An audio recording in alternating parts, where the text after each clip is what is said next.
Salut Rémi. Salut, Ça va, salut, ça va? ça va et toi? Ouais, nickel, Ça va, on commence bien dans la joie et la bonne humeur. tout à fait. Moi, allez, j'enlève mon chapeau. Ah bah non, fallait le garder. Non, sinon on voit pas très bien. D'accord, voilà, on te voit très bien, je pense. Merci.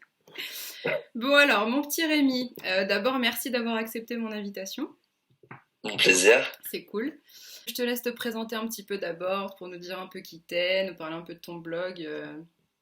Donc, je m'appelle Rémi, j'ai 29 ans, ça fait 9 mois que je suis en tour du monde, et donc j'ai un blog qui s'appelle Capitaine Rémi. Donc, je réalise des défis partout dans le monde, qui vont de faire Paris-Bruxelles en Vélib, par exemple, traverser l'Atlantique en voilier, apprendre la salsa et faire un show en public, etc., etc. Ok. Et c'est des défis que tu te lances toi-même ou c'est des personnes qui te les donnent? Alors pour l'instant, ce sont des défis que je me lance moi-même, donc qui sont liés au pays dans lequel je vais. Et ces défis, en fait, moi, ça me permet, des fois, ça correspond à des rêves que j'ai depuis longtemps, mais ces défis, ça me permet surtout moi d'aller voir les gens et de m'obliger à faire des choses. Je te prends l'exemple de la salsa, donc j'ai appris la salsa la salsa colombienne à Cali. Donc pendant une semaine, du coup j'ai pris des cours intensifs pour vraiment, je voulais faire un show à la fin. Donc je voulais pas faire un show devant 10 000 personnes, hein. Je voulais vraiment apprendre une choré et me mettre une pression suffisante pour le faire à la fin. Et sans ce défi, franchement, je suis pas sûr que je serais que j'aurais osé monter sur scène à la fin parce que j'étais pas forcément au point, j'étais en stress comme pas possible et pourtant j'ai réussi à le faire. Mais alors du coup, ça t'a apporté quoi de faire ça? C'était juste un kiff personnel ou est-ce qu'il y a des objectifs derrière? C'était quoi un peu le but? Alors, forcément, il y a des objectifs personnels. Moi, c'est un grand kiff. Enfin, tout ce que je fais là, enfin, ça fait 9 mois là que je voyage à temps plein, donc c'est un vrai kiff. Après, à chaque fois, en plus de ça, faire des activités et faire des rencontres, enfin, je vis vraiment des choses de dingue en me lançant ces défis. L'autre chose, c'est que moi, je veux montrer aux gens que tout est possible. Enfin, c'est comme ça, moi, que j'avance, à me dire, c'est possible. Tu veux apprendre à danser, enfin, tu veux danser, tu peux apprendre à danser. T'as envie de traverser l'Atlantique, bah, vas-y, il y a plein de sites sur Internet où tu peux répondre à des petites annonces. Même si t'as aucune expérience en voile, bah, tu peux être pris sur une embarcation. Et moi, c'est ce qui s'est passé. Et à chaque fois, en fait, je me rends compte, enfin, j'ai envie de dire, bah voilà, moi, j'y arrive. Donc toi aussi lance-toi, enfin vas-y si t'as des rêves, n'hésite pas, essaye de les atteindre. Arrête de penser que ce ne sont que des rêves et vas-y fonce. C'est bien. Et du coup, parmi tes défis, là, ton trajet Paris-Bruxelles en Vélib, je sais pas trop si mes lecteurs ont vu ta vidéo et ton expérience, mais moi je l'ai vu ta vidéo, donc je trouvais ça vraiment rigolo et la chute est pas mal. Je vais pas en parler pour laisser les autres découvrir ton expérience. Mais par rapport à ton itinéraire, est-ce que tu l'avais étudié à l'avance? Est-ce que tu savais exactement quel chemin tu allais emprunter? Ou est-ce que c'était un peu au feeling chaque jour? Parce qu'on doit passer par des routes, on doit aussi emprunter des petits chemins. Alors, je voulais un peu avoir ton avis là-dessus. Alors du coup Paris-Bruxelles. Donc j'ai fait en vélo, on était deux pour le faire, donc je l'ai pas fait tout seul. Et ce trajet, enfin tout ce trip, ça s'est organisé vraiment à 2 jours avant de partir. En fait, j'ai proposé ça à ma pote Victoria. Et ouais, elle a accepté. Donc en fait, la veille, on a regardé sur Internet quel trajet on pouvait faire. Donc on a pointé sur la carte quelques villes-étapes en se disant qu'on voulait faire environ 70 km par jour. Et dès le premier jour, on n'a pas suivi ce plan-là parce qu'on s'est perdu. Et du coup, en gros, chaque jour, on essayait de rattraper le temps qu'on avait perdu sur le premier jour. Au final, on est passé, il y a une route verte qui existe. Donc c'était celle-ci qu'on devait suivre, donc qui fait Paris-Amsterdam. Et nous, on voulait s'arrêter à Bruxelles. Sauf que cette route, en fait, quand tu regardes sur Internet, elle est finalisée. Sauf qu'en vrai, elle a été finalisée au niveau des votes. Donc elle a été votée, elle est en cours de construction, mais elle n'est pas finie. C'est-à-dire que sur le trajet, donc la plupart du chemin se fait sur le bord des canaux. Donc c'est super agréable, mais il arrive en fait, on arrive au bout et la route est juste coupée et il n'y a plus rien.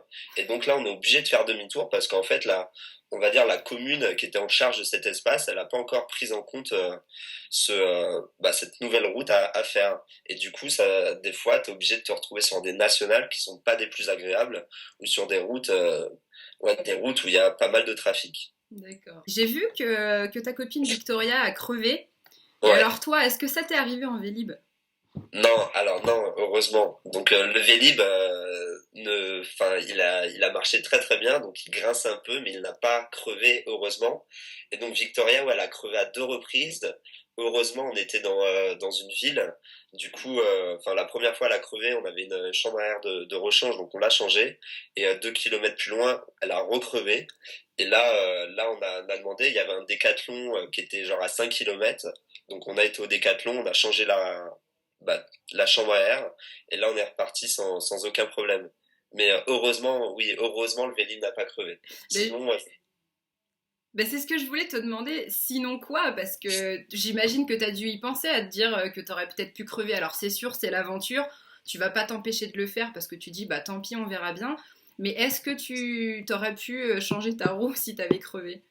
non. Après, Non? ça reste un vélo, donc techniquement c'est faisable. Mais en fait, tous les écrous, enfin, il n'y a rien qui est aux normes du public. Donc Ok. ça aurait été compliqué de le faire. Sincèrement, je pense que j'aurais abandonné le Vélib et on aurait trouvé un moyen. J'aurais peut-être acheté un vélo vite fait ou peut-être fini en autostop. Je sais pas. Bah chapeau en tout cas, hein, parce que pour faire ça déjà, c'est chouette. Mais de le faire en plus en Vélib, donc sans vitesse, j'ose même pas imaginer comme t'as dû galérer quand t'as dû avoir des côtes. Tu le dis d'ailleurs dans ta vidéo, mais ouais, vraiment bravo parce que c'est rigolo et c'est un super défi. Mais, Merci. mais du coup, bon là t'as enlevé ton chapeau, mais t'as quand même plusieurs casquettes, si je me trompe pas. Donc, tu as ta casquette de voyageur, de cycliste et d'entrepreneur, si je ne me trompe pas. Est-ce que tu peux nous parler de ton parcours d'entrepreneur? Alors, moi, ça fait pendant 4 ans, en fait, j'ai créé ma boîte, donc qui s'appelait Études Info. Donc, j'avais créé ça avec mon associé qui s'appelle Michael. Et c'était une boîte enfin, c'était une start-up, un site internet pour aider les étudiants à trouver une formation après le bac. Donc, pendant 4 ans, on a travaillé jour et nuit pour essayer d'en faire un succès. Et cette boîte, en fait, ça m'a permis de travailler pas mal à distance. Pendant que je construisais ce site internet, je me suis permis de m'expatrier, par exemple, en Australie, de commencer vraiment à voyager. Donc, monter ce site internet, c'était énormément de travail, mais moi, ce que, ce que je voulais à la base, c'était pouvoir voyager et avoir une activité, avoir une rentrée d'argent tout en voyageant. Donc c'était ça l'idée de départ quand on a créé cette boîte. D'accord. Et alors actuellement, tu l'as plus, si je me trompe pas, ça a été, enfin, tu l'as revendu à DigiSchool, c'est ça? En fait, donc étude info, donc ça a duré, c'est une aventure qui a duré au moins ouais, plus de 4 ans. Et en fait, sur les 2 dernières années, donc on va dire que les 2 premières années, on a voyagé tous les deux associés, on a voyagé séparément, mais on a continué à travailler constamment sur le site pour en faire vraiment une base de données complète sur les études après bac. Et les 2 dernières années, on s'est dit bon bah faut qu'on rentre à Paris et faut bah voilà, tous nos clients en fait qui sont les écoles étaient sur Paris. On s'est dit faut qu'on rentre à Paris et il faut vraiment qu'on en fasse un succès. Donc on est tous les deux rentrés sur Paris. On a pris des bureaux, on a commencé à staffer, c'est-à-dire à prendre des employés avec nous, des journalistes, des gens en communication, des commerciaux, pour essayer d'en faire un succès. Et au bout donc de 2 ans sur Paris à vraiment travailler d'arrache-pied, on commençait à se lasser de ce projet. Donc on a décidé tous les deux d'essayer de vendre ce projet. Et on a réussi à le vendre du coup à un de nos concurrents. Donc on a enfin, DigiSchool nous a contactés et on a réussi enfin du coup on leur a vendu il y a exactement un an cette boîte. Et depuis ce jour-là, moi c'est vraiment le kiff total. Non, je suis un peu sur une autre planète. C'est-à-dire que je peux vraiment la vivre à 100% de ma passion. Enfin, je voyage et je fais ce que j'aime. Donc moi, c'est vraiment quelque chose qui était important d'avoir cette liberté. J'ai une liberté financière que je n'ai jamais eue. Parce que entreprendre finalement, c'est assez compliqué. On n'a pas de, on touchait vraiment pas énormément d'argent par tous les mois. Enfin, c'était ridicule avec quoi je vivais. Mais ça m'a vachement appris à avoir un mode de vie un peu plus simple. Maintenant, je continue de voyager, mais je suis pas en mode, c'est pas parce que j'ai un peu d'argent de côté que je vais m'amuser à le dépenser et à faire des voyages, à prendre l'avion sans arrêt. Je reste dans un voyage qui est, je vais dire éthique, mais dans le sens où je vais voyager lentement, prendre mon temps, aller à la rencontre. Je vais éviter les lieux touristiques où on va aller, enfin, dans n'importe quelle ville, il y a des lieux touristiques qui coûtent la peau des fesses.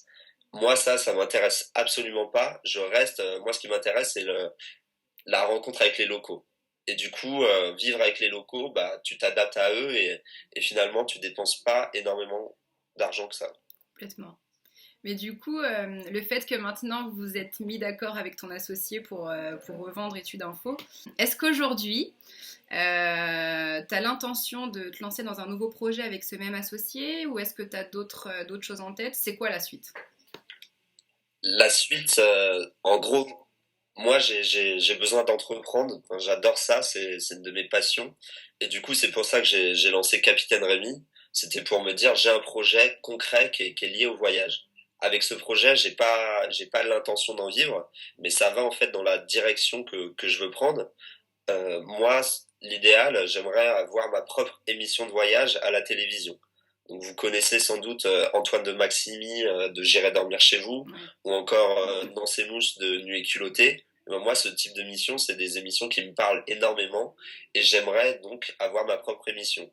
Du coup, lancer Capitaine Rémi, pour moi, c'est une façon de commencer à tâter la vidéo, à essayer de comprendre comment marche ce système. Donc ça, je commence par une chaîne YouTube à faire mes propres vidéos. Donc du coup, j'apprends à monter, j'apprends à tourner, j'apprends à filmer, j'apprends à parler à la caméra, j'apprends à préparer un scénario, j'apprends à... Enfin, il y a énormément de choses dans la création de vidéos qui, moi, en faisant Capitaine Rémi, me permettent vraiment de tout expérimenter, mais aussi de savoir, moi, ce que j'aime faire. Et ça, c'est très important, c'est savoir qu'est-ce que j'aime faire pour pouvoir après m'orienter plus vers ça.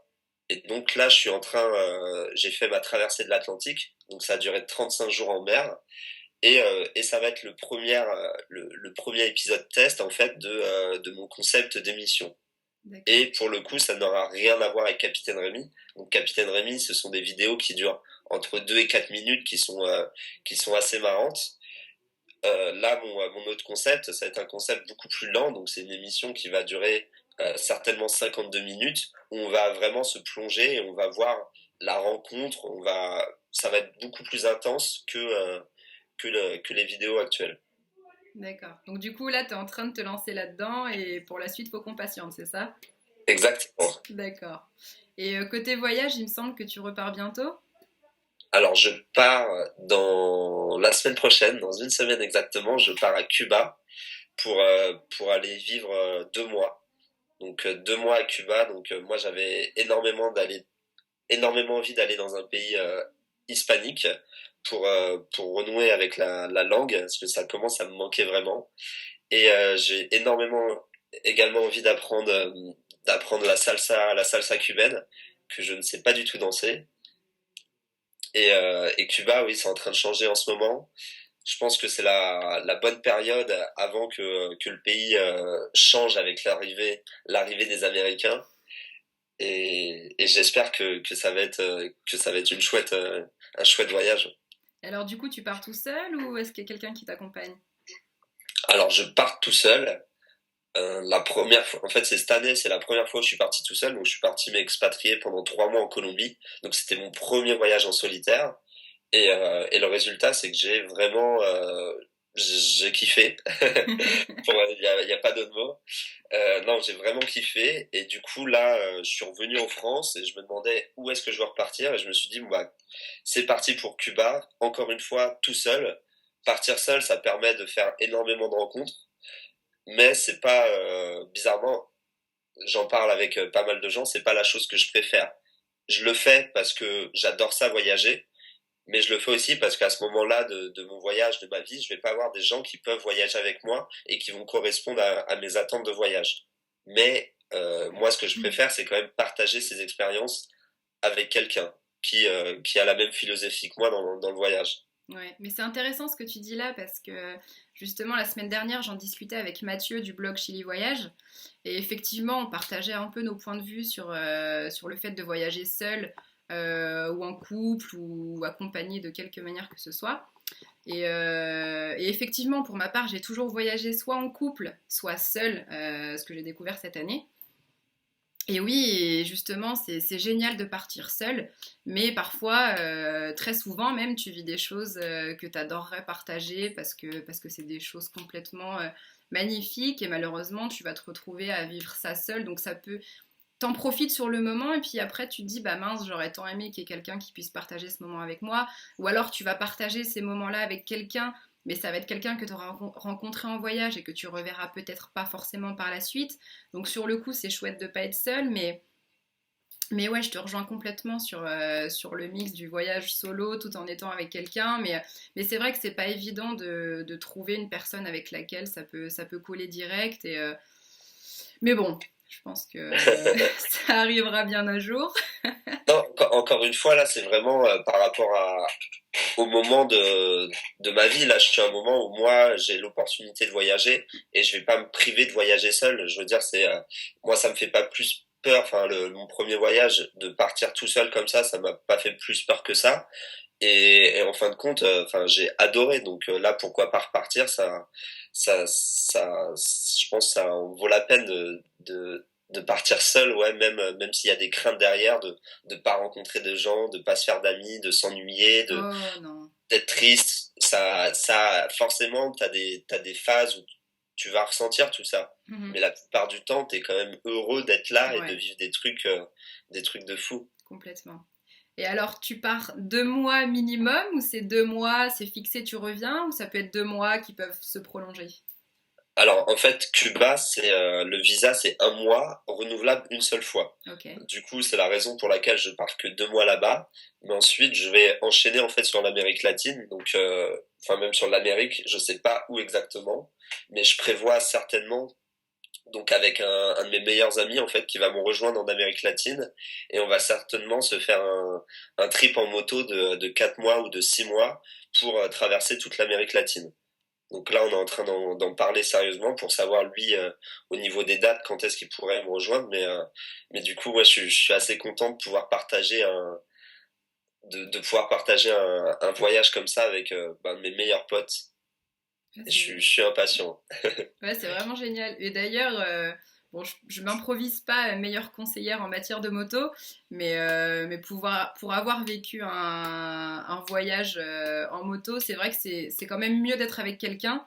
Ne serait-ce que pour des raisons de sécurité, parce que si t'arrive quoi que ce soit et que tu te retrouves tout seul dans un endroit où il y a personne, c'est vraiment toujours mieux d'être avec quelqu'un.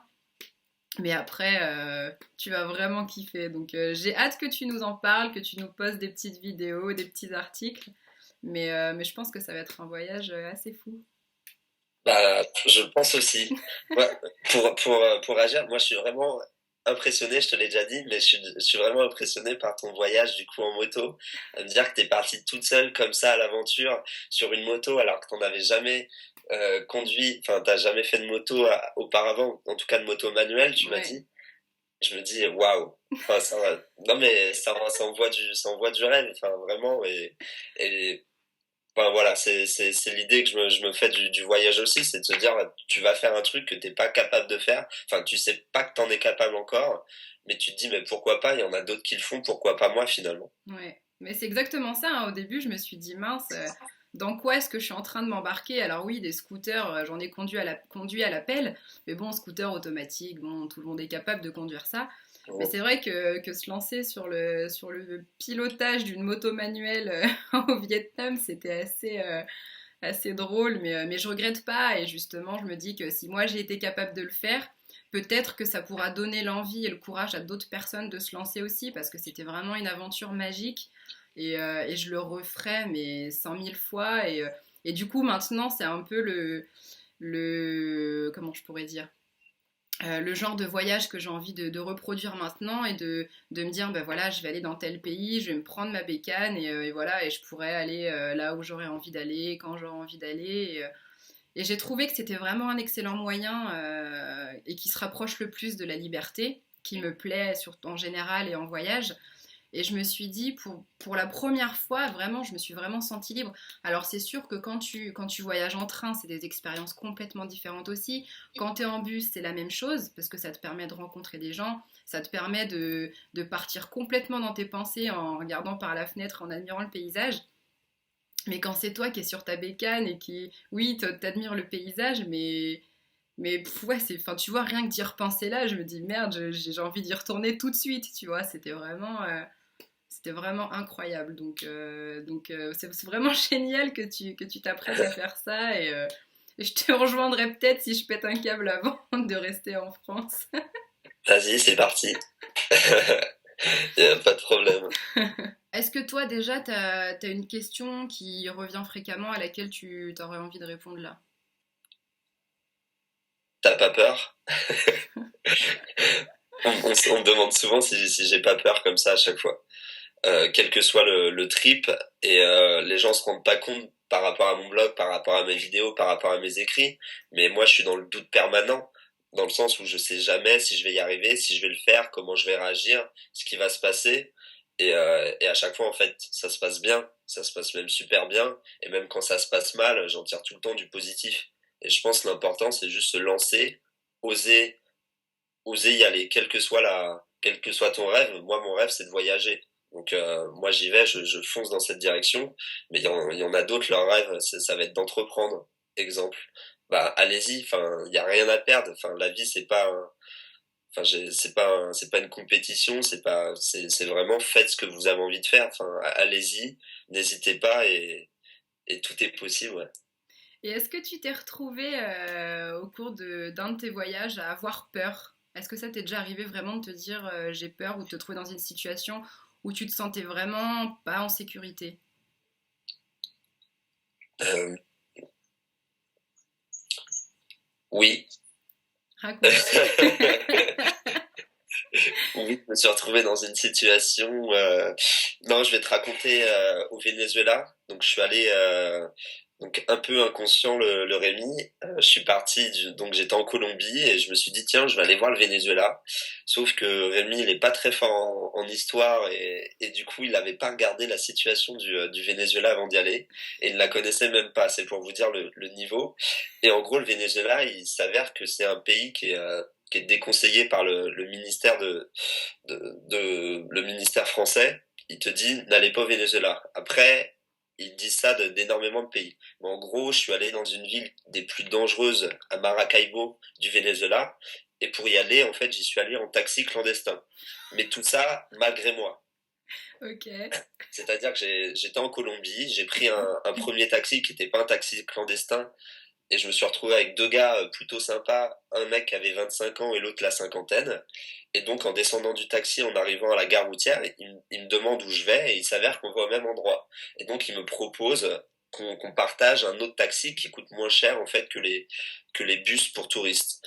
Et du coup, je me retrouve là dans un taxi. Donc, ce qu'ils appellent un taxi, en fait, c'était une voiture des années, une américaine, une voiture américaine des années 70 avec deux banquettes de trois places. Et donc, je me retrouve au milieu d'eux avec à l'avant deux prostituées et un tout petit conducteur. Et là, ils mettent la musique latine et là, on part comme ça pendant 3 heures sur la route. Et je me demandais, mais qu'est-ce que je foutais là? Et donc, on discute. Ils étaient tous adorables. Mais le truc, c'est que je me suis rendu compte à la douane, en fait, enfin, quand on a passé la frontière, que les deux mecs qui étaient avec moi, ils ont déchiré leur passeport. Et donc, je me suis dit, mais où est-ce que je suis? Qu'est-ce que je fous là dans cette voiture? Et donc, en arrivant à Maracaibo, donc je ne connaissais toujours pas la situation du pays, je me suis rendu compte que c'était pas le même niveau très rapidement, l'ambiance, l'atmosphère était vraiment différente de celle que je connaissais en Colombie. Et finalement, ouais, j'ai été voir sur Internet et j'ai lu toutes les choses à lire sur la ville et sur le pays. Et là, je me suis dit, merde, je suis vraiment, enfin, c'est un peu une leçon. Je me suis dit, il m'est rien arrivé, hein. Il m'est rien arrivé, mais je me suis dit, faut quand même un peu s'informer de là où on va. C'est bien d'avoir un peu d'insouciance, mais c'est bien aussi de s'informer de la destination où on va. Bah, merci Rémi, en tout cas, je pense que c'est une très bonne conclusion, justement, parce qu'on oublie assez souvent de le rappeler, on se donne beaucoup de conseils sur comment voyager léger, ou comment se protéger des moustiques, ou comment éviter une tourista, mais ouais, c'est vrai qu'on oublie assez souvent de se renseigner sur les endroits où on va ou pas, mais ouais, je pense que ça pourra servir de leçon à nous tous, voyageurs que nous sommes, et aux voyageurs en herbe. Euh, Bah c'est cool. Bah Rémi, écoute, je te remercie encore une fois pour ton temps et ta bonne humeur. C'était vraiment chouette d'échanger avec toi. Et je te souhaite un bon voyage à Cuba et en Amérique du Sud. Et surtout, surtout, j'attends la suite. Bah, merci à toi en tout cas de ton temps également. Et si je peux rajouter quelque chose, Je t'en prie. du coup par rapport à Cuba, là c'est la même chose. Je m'intéresse avant à Cuba et je sais comme ça je vais avoir 1 million de questions et je vais pouvoir comprendre beaucoup plus rapidement la situation du pays en y allant. Parce que là je suis en train de lire des livres, en train de regarder des films sur Cuba, sur le Che, sur toute l'histoire en fait de cette île. Et je pense que ça va vraiment m'apporter énormément de choses quand je vais être sur place parce que je vais pouvoir le voir en vrai, ce qui se passe. Et du coup, je pense que c'est intéressant de s'informer de ce qui s'est passé sur le pays. Exactement. Et je te rejoins là-dessus. Je vais rebondir dessus du coup. Vas-y. Mais ça me rappelle mon avant-départ pour l'Inde, où effectivement j'avais entendu beaucoup de choses. Je savais qu'il s'agissait d'un pays qui pouvait être particulièrement dangereux pour les filles et pour les filles qui voyagent seules. Et du coup, c'est vrai que j'ai lu beaucoup de choses, alors beaucoup de choses qui auraient pu me dissuader d'y aller, mais en fin de compte, le fait de m'y être rendue par moi-même et d'avoir vécu l'expérience en réel, et ben, je me suis aperçue qu'effectivement, il peut y avoir des risques. Alors après, coup de chance ou pas coup de chance, je sais pas. J'ai passé un mois sans aucune encombre. Donc voilà, je pense que c'est très important de se renseigner, mais c'est aussi très important de vivre une expérience par soi-même et de se faire sa propre idée en essayant de pas trop se laisser polluer par les dires des autres en fait. Clairement. Voilà. Bon, bah sur ces bonnes paroles, je te dis à bientôt Rémi. Bye. Salut. Ciao.